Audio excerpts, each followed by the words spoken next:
Alright, welcome back. This is Brandon Judd responding to a video analysis request uploaded by user Corey, and this is on some wake-to-wake jumps. And Corey, I apologize for some of the technical issues you experienced trying to upload this. We're working on a way to make that a little bit easier for the user, so stay tuned there. But if you have any other questions about that, you can message us privately and we can walk you through it. As far as this video though, I noticed there's a bunch of things in here that instead of just the one video analysis request of wake-to-wake jumps, there's also some toe side jumps in here and a heel side front side 180. So just to make it a little easier on you today, I'm going to go through all three of these with you that are in this clip. Normally we like to break them up one by one, but this will just be a little easier for you right now. So let's start off with the first thing that I noticed here in this video. The first thing is you're leaning the direction you want to go instead of leaning against the rope. This is very, very common. Most people have this issue when they're getting past that beginner to intermediate level.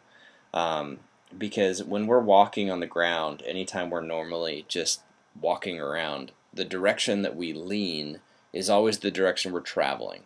So human nature, our instinct is to lean this way because we want to go that way. When in reality, if you were to get rid of the rope and you were to lean that way, you would just fall over. So what ends up happening is this like half lean against the rope but half lean the direction you want to go.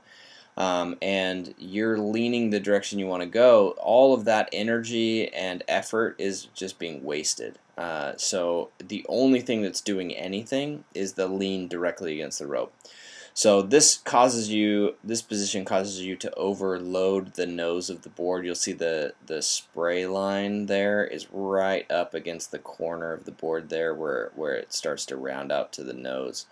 And this can cause a lot of drag. The board can go a little slower and it can tip you over, especially if there's any chop on the water.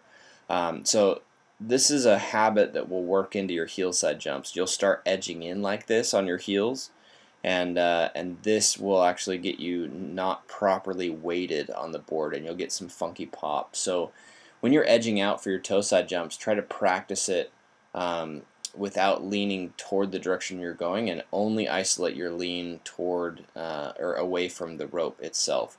So let me show you an example here. This is Kyle Schmidt, and you'll notice that in his example, this is a video on toe side jumps setting up properly, and you'll see that in here he's actually leaning. If you were to draw a line down his spine, you'll notice it would be in between his feet. It's still in between the boots. It's a little towards the front, but it's still in between the boots, centered over the board pretty nicely. So if we go back to yours, we'll notice if we were to draw a line, first of all, we can't draw a straight up and down line. It's kind of angled. But if I was to take your center mass and draw straight down, it'd be way over the nose of the board. So that is going to affect your center of gravity and balance and everything a little bit. So yeah, pretty simply lean against the rope, and that'll fix that. And then secondly, if we go to your wake-to-wake jumps on your toe side, you'll notice you're edging in this kind of lightning bolt position here. And this is really common. Most people do that when they're edging in because they feel, again, like they need to lean in the direction that they're traveling. When in reality, if you were to lean the proper direction, you'd be leaning back here over the tail of the board. And that would put you in the right position for this toe side jump. So I want you to look at that position and compare it to this one. So you'll see Kyle still leaning a little bit that way, but it's mostly just so he can roll over the toe side edge of the board a little. But he's relying mostly on the rope, and his arms are pretty relaxed, where your arms look like you're bringing the handle in real tight, and then you're in this kind of broken position. So let's watch what it does for Kyle when he edges through the wake. He's able to stand really tall, and he gets really, really straight up and down, and that allows him to go really high and comfortable. And on yours, when we watch it, you'll notice you get even more folded the closer you get to the wake, because we have a natural tendency to want to crouch and jump which doesn't really work on the wake. We need a tall leverage position. So then when you start to try and kind of push and jump, you end up folding in half a little bit and absorbing that, where your chest should be further back here, and then that causes you to case the wake a little bit and not make it across all the way. So that's really it. It's a lot simpler sounding than it is to do, but if you straighten up and rely directly against the rope while you edge, that'll clean that up a lot.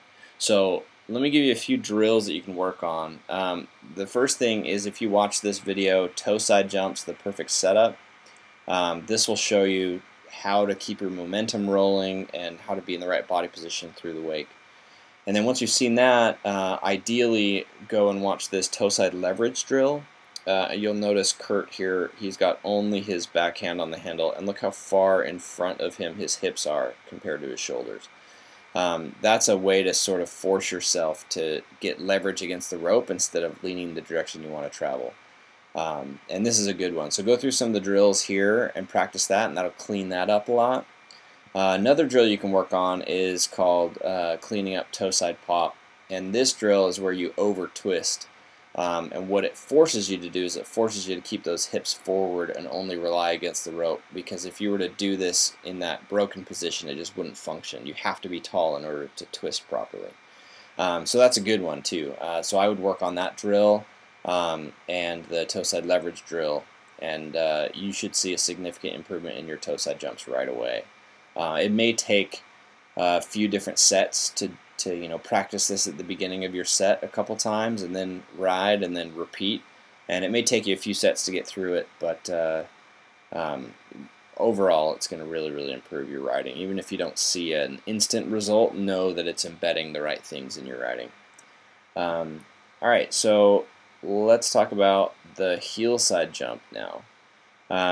So when you edge out on your toes to start edging on your heels and flatten off and coast, it feels kind of nice. You can relax out there a little bit, but the thing that most people do is they get into this lazy position of just being really tall. So they don't have to use any quad muscles or anything while they're resting. They just kind of chill in a tall position.